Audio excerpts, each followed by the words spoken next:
There are two kinds of quiet at a dinner table. The kind that comes from having nothing to say, and the kind that comes from hearing everything and choosing to wait.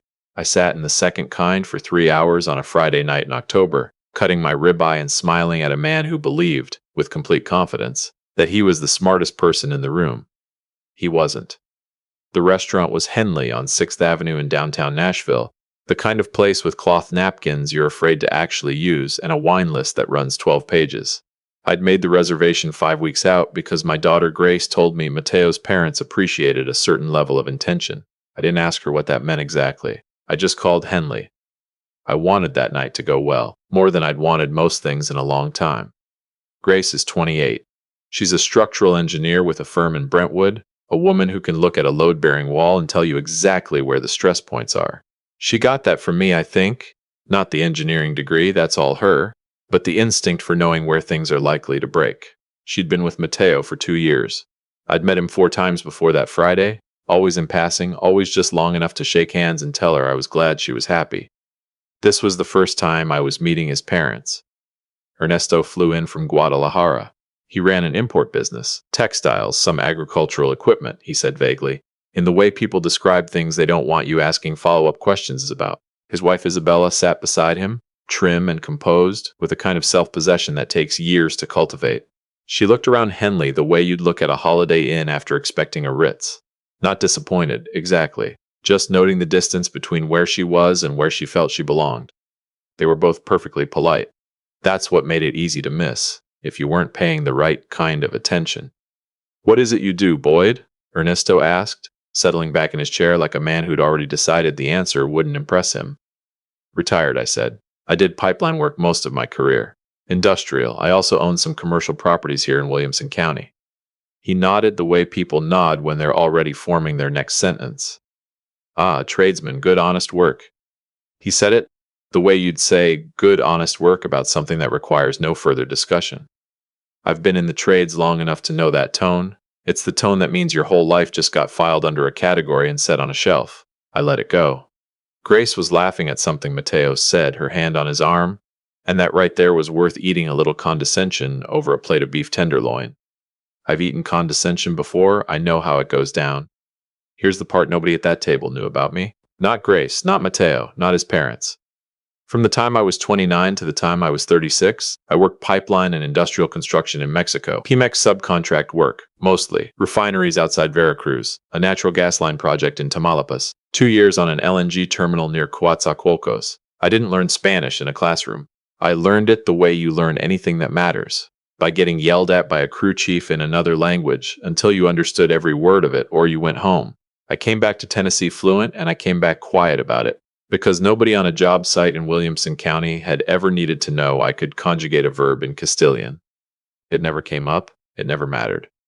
Until that Friday night at Henley, when Ernesto leaned toward Isabella, somewhere between the salad and the entree, and said something low in Spanish.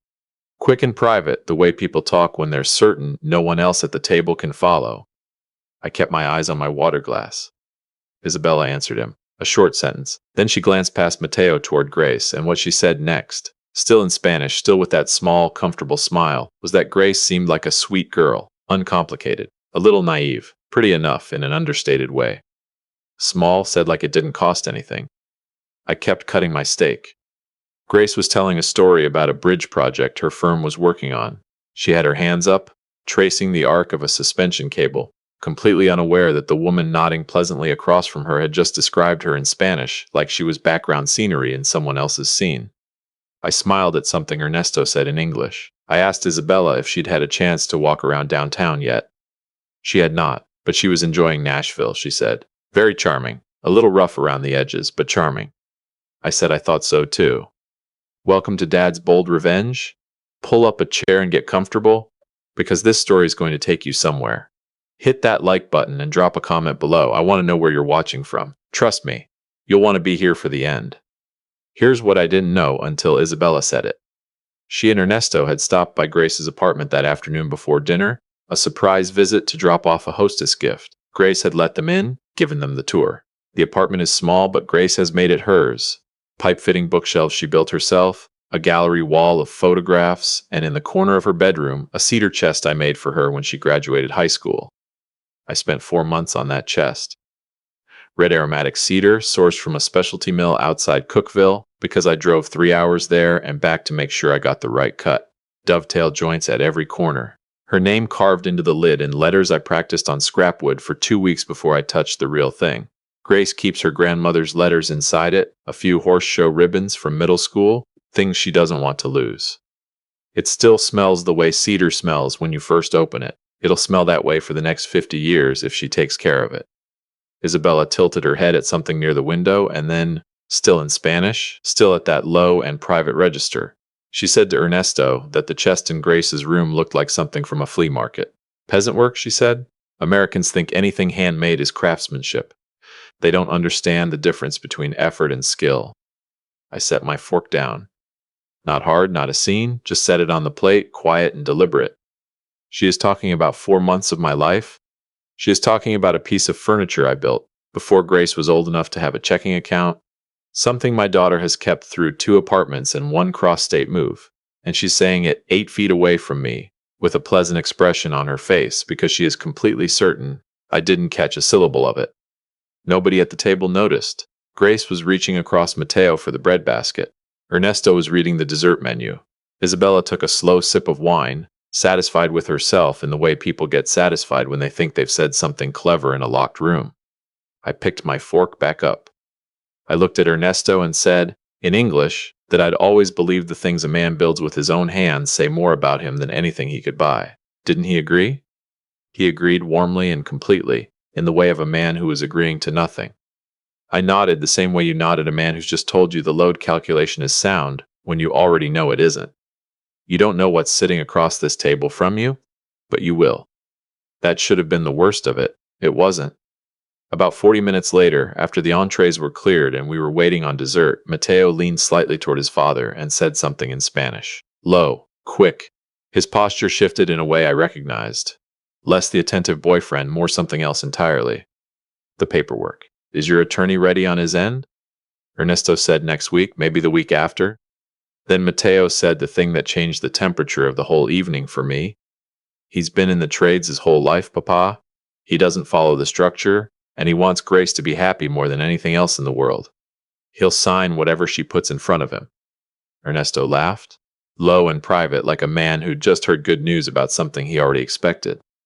And Mateo, my daughter's fiancé, the man who'd asked me for my blessing 6 months ago with what looked like real emotion in his eyes, turned right back to Grace, took her hand across the table, and asked if she was having a good time. She said it was the best night. She leaned against his shoulder. I sat with my coffee going cold in front of me, and I thought about the word naive, used to describe my daughter like she was a predictable variable in somebody else's spreadsheet. I thought about what papers, and I thought about ready on your end, and I thought about a man I just watched call his fiancé's happiness a leverage point. He's not building a life with my daughter, he's pricing her. And I just heard the bid.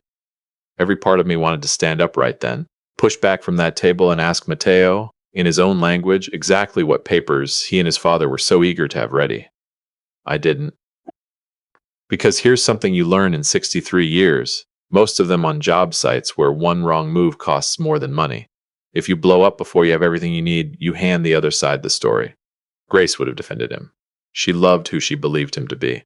I'd have been the jealous, controlling father who ruined her engagement dinner, and Mateo's family would have used that to paint me as the obstacle before any of this had even started.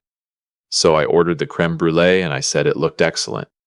I walked Ernesto and Isabella to their car and shook Ernesto's hand and told Isabella how much I'd enjoyed the evening, and I meant every word of it in a way she wouldn't understand until it was too late to do anything about it. I drove home to Franklin. I know every mile of that road. That night I drove it slow, the way I drive when my head's too full to trust myself at a yellow light. I pulled into my driveway and sat with the engine running. What papers? Ready on your end. He'll sign whatever she puts in front of him. Grace texted me before I even made it inside. Dad, tonight meant so much. Thank you for being so open with them. I know it wasn't always easy. I read that twice at the kitchen counter. She thinks I'm the one who needed to make an effort. She has no idea what was said in that restaurant. When she finds out, it's going to hurt her, but it'll hurt a lot cleaner than what they have planned for her if I say nothing. I texted back, anything for you, sweetheart. Get some sleep. Then I called Pete Dara. Pete and I worked the Veracruz refinery job together when we were both young enough to think working overseas made us interesting. He'd gone into corporate due diligence after he left the field. The kind of work where you locate things people paid good money to make hard to find. I hadn't called him in 3 years. He picked up on the second ring. Boyd? Long time, everything all right? No, I said, I need you to look into a family named Vidal, Guadalajara, import business, and I need you to be very, very good at it. Pete didn't ask a lot of extra questions. That's why I called Pete. He called me back 36 hours later. Boyd, he said, I've run a lot of these. This one isn't subtle. Tell me everything. Ernesto Vidal's company has restructured its debt twice in 4 years. They're carrying a significant credit line against collateral that's already fully leveraged. Their own Jalisco property, a warehouse facility. They're not insolvent today, but they're not far from it. They've been looking for new backing. Something outside Mexico that existing creditors can't easily reach. I gripped the phone. And Mateo. Pete paused. The way a man pauses when what comes next is worse than what came before. Active arbitration claim against him in Guadalajara. A failed distribution venture 3 years ago. He had investors. They lost real money, nothing criminal, but it's not nothing. And your daughter, he said her name carefully, has no idea any of it happened. No, I said, she doesn't. The partnership document they sent you, Pete continued. I had someone look at similar structures used in these situations. What they typically do is form a domestic limited partnership where the American party contributes real property as a capital asset. That asset becomes the collateral. The foreign partner controls the management interest. If the overseas operation defaults, the American-held property is exposed to the lender's claim. I set the phone down for a second, just a second. Picked it back up. They're not trying to invest with me, I said. They're trying to use my land as a firewall for their foreign debt. That is exactly the word I would use, Pete said. And it's structured to look like a family wealth vehicle from the outside, estate planning, a wedding gift. I thanked him and sat alone in my shop for a long time after that. I build furniture in there when I'm not managing the properties. Chairs, tables, things I give away mostly, things I make because making things is how I think. Sawdust smell that doesn't fully go away no matter how well you sweep. Tools on the pegboard, everything in its place. They used Grace's happiness as the mechanism. They knew how much I wanted her to have this. How much I wanted to be the father who didn't make things hard. I thought about the cedar chest. I thought about flea market work. I thought about naive. I picked up the phone and called Don Eakins. Don's been my attorney for 15 years. Every commercial lease, every property dispute, every time someone thought a handshake agreement meant something different than what I heard. I read him 3 sentences from the partnership document at 10 o'clock on a Tuesday night. There was a long pause on his end before he said anything. Boyd. He used the voice he keeps for when something is worse than expected. This isn't an investment structure. This is a cross-collateralization instrument. Your Williamson County properties would serve as the primary security interest for an offshore credit line controlled by the foreign partner. If Vidal's company defaults, and from what you're describing, it's when, not if, a creditor could pursue a claim against your domestic holdings through this LLC. Give it to me in carpenter terms, Don. You'd be signing your paid-off property over as guarantee for somebody else's foreign debt. And, the way this is written, you might not understand what happened until the default notice arrived. I leaned back in my chair. There it is. They didn't fly to Nashville to welcome my daughter's father into their family. They flew to Nashville because I owned 3 commercial properties in Williamson County with clean titles and no mortgage, and they needed exactly that to keep the whole operation from falling apart back home. The anger I felt wasn't the hot kind. That had burned off somewhere on the drive home from Henley. What settled in that night was colder and steadier. The kind of clarity that comes when the thing you feared turns out to be exactly as bad as you thought, and now all that's left is deciding what to do about it. I knew what to do. For the next 2 weeks, I played my part. I let Ernesto walk the commercial properties with me, the strip mall on Carruthers Parkway, the small warehouse on Mallory Lane. Let him look at everything. Let him run the math behind his eyes. I could see him doing it. The quiet assessment of a man calculating what a clean title is worth when you're the one who needs the collateral. I let Isabella explain to me which wine went with what at Sunday dinner. I asked Mateo thoughtful questions about his family's business model and nodded at the answers like a man impressed by concepts slightly above his usual frame of reference. Meanwhile, Don was building the documentation into something that didn't leave any room for interpretation. Pete sent over notarized translations of the Guadalajara arbitration filing, the debt restructuring records, the creditor correspondence going back 4 years. Everything clean, everything dated, everything in order. Grace spent those 2 weeks the happiest I'd seen her in years, sending me photos of centerpiece samples, texting about catering options. One afternoon she sent, "Dad, what do you think, white roses or sunflowers?" I sat with that text longer than she probably expected. "Sunflowers," I wrote back, "because in about 10 days, sweetheart, I'm going to hand you back a life that's actually yours, and I want it to look like something that grew here on its own." Sunflowers, I sent, always. The engagement party was at my house the Saturday before their announced wedding date. 35 people. String lights along the back fence, long tables on the flagstone patio I'd laid myself 6 summers ago. Sunflower centerpieces in mason jars, just the way Grace wanted. The good bourbon out, the kind I save for things that matter. Ernesto and Isabella held court near the far end of the table, champagne flutes in hand, certain in the way people are certain when they believe the hard part is already behind them. Mateo had his arm around Grace, working the room with that warm, easy smile. The whole performance of a man with nothing to hide. Don was there off to one side, a glass of sweet tea in his hand, looking exactly like an old family friend. He had a folder in his car that was about to end a very carefully laid plan. He caught my eye once, gave me the smallest nod. I looked over at Grace. She was laughing with her college roommate near the dessert table, lit up by the string lights, happier than I'd seen her in longer than I could say. "I'm sorry, sweetheart, this is going to hurt, but it'll hurt clean, it'll be over fast, and everything you build after tonight is going to be yours." I picked up my glass and tapped it once. The yard went quiet in pieces the way yards do. Conversations dropping off until all that was left was the sound of crickets starting up in the tree line and somebody's citronella candle fizzing on the table. "If everybody could give me just a minute," I said. "I'll keep it short." That got a laugh. "Most of you know I'm not a speech man," I said. "I'd rather be out in the shop. But my daughter's getting engaged, and I've spent 32 years trying to make sure she knows she's loved and that the people around her are honest with her.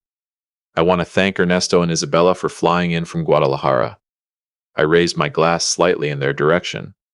Ernesto dipped his head, the gracious gesture of a man who thought he was closing the final step on something he'd spent months arranging. "Since our guests came all this way," I said, turning to face the full table, "I thought it was only right to honor them in their own language, especially since they've spent the last several weeks assuming I didn't speak a word of it." I looked directly at Ernesto. The color left his face in about 3 seconds. "Siete años in Mexico," I said. The accent I'd put away for 27 years came back without effort, clean and flat and certain. 7 years. Veracruz, Tamaulipas, Coatzacoalcos. Isabella went completely still. "Durante estas semanas," I continued, steady and even. "You described my daughter as naive. You called the cedar chest I built for her the work of a peasant. You sat at my table, drank my bourbon, and planned to use her engagement to take my property as collateral for debts you never once mentioned to the woman your son is supposed to love." Mateo was already on his feet. "Boyd," he started. "Sit down, Mateo." He sat. I turned back to the table and switched to English, because what came next was for everyone. I reached down and picked up the folder Dawn had left under my chair. 6 months ago, Mateo's family sent me a document they called a family investment partnership. They said it was estate planning, a wedding gift, a way to build something together across 2 families. I opened it on the table. What it actually was a limited partnership structure designed so my 3 Williams County properties would serve as collateral for credit line controlled by Ernesto's company in Guadalajara, a company that has restructured its debt twice in 4 years and is currently carrying obligations it cannot cover.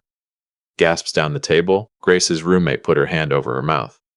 "Mateo also has an active arbitration claim against him in Guadalajara," I said. "A failed business venture from 3 years ago. He had investors. They lost real money. He never mentioned a word of it to my daughter. Not once in 2 years. "Boyd, that's not," Mateo started. "I'm not finished," I said, quietly. He stopped. I looked at Grace.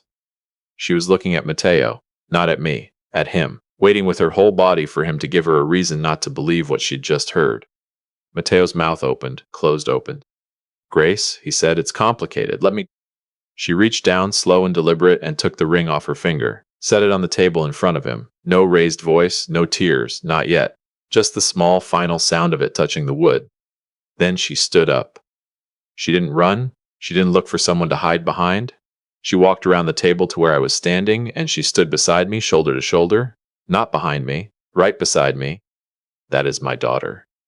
I turned back to the table one more time. Ernesto and Isabella sat very still, cornered by the quiet, the way people get cornered when the door they thought was locked turns out to have been open the whole time. I took out a second document from the folder. That, I said, setting it in front of Mateo, is an itemized statement for every expense your family incurred during this visit, and a formal notice that the partnership documents need to be returned and any LLC filings withdrawn by end of business Friday. Ernesto found his voice buoyed. He said, thin now, surely we can. We talked plenty, I said, in 2 languages turns out. I just didn't participate until now. I picked up my bourbon glass and took a slow sip. You know what I kept coming back to these past few weeks? That cedar chest. The one Isabella called flea market work at a dinner table 8 feet away from me. I drove 3 hours for the right lumber. I spent 2 weeks practicing the joinery on scrap before I touched the real wood. That chest will outlast everything on this table tonight and everything in this yard. I looked at Isabella. I don't need you to understand what it cost me to build it. I just need you to understand that a man who spent 4 months making something for his daughter is not a man who's going to hand over his life's work for the price of a night at Henley. I gestured toward the front of the house. The evening's over. I'd call your hotel before it gets late. Nobody said a word. Ernesto's jaw worked the way a man's jaw works when the argument he rehearsed doesn't fit the room he's standing in anymore. But there was a folder full of notarized documentation on my table, and his own family's own words hanging in the air in the language he'd used to say them. There was nothing left to salvage, not with Don standing quietly near the drink table, not with 35 witnesses, not with his son's fiancé's ring sitting on the table between them like a period at the end of a very long sentence. Grace slipped her hand into the crook of my arm as we walked toward the house. The string lights were still on. The sunflowers in the mason jars were still bright. Behind us, I heard Isabella's voice rise, sharp, in Spanish, calling something after us. I didn't turn around. I'd heard everything I needed to hear from that family on a Friday night in October, at a table, at Henley, while they assumed the man cutting his ribeye couldn't follow a word they were saying. You were wrong about a lot of things, but most of all, you were wrong about this. A man who learned Spanish on a refinery dock in Veracruz at 29 years old doesn't forget a single word of it, and he doesn't forget what he heard you say about his daughter either. Grace rested her head against my shoulder for a moment as we stepped through the door. Thank you, Dad, she said quietly, for hearing it before I could. Always, sweetheart, I said, every single word. Behind us, the string lights kept burning over an empty table and a plan that had flown 1,500 miles and landed in exactly the wrong house.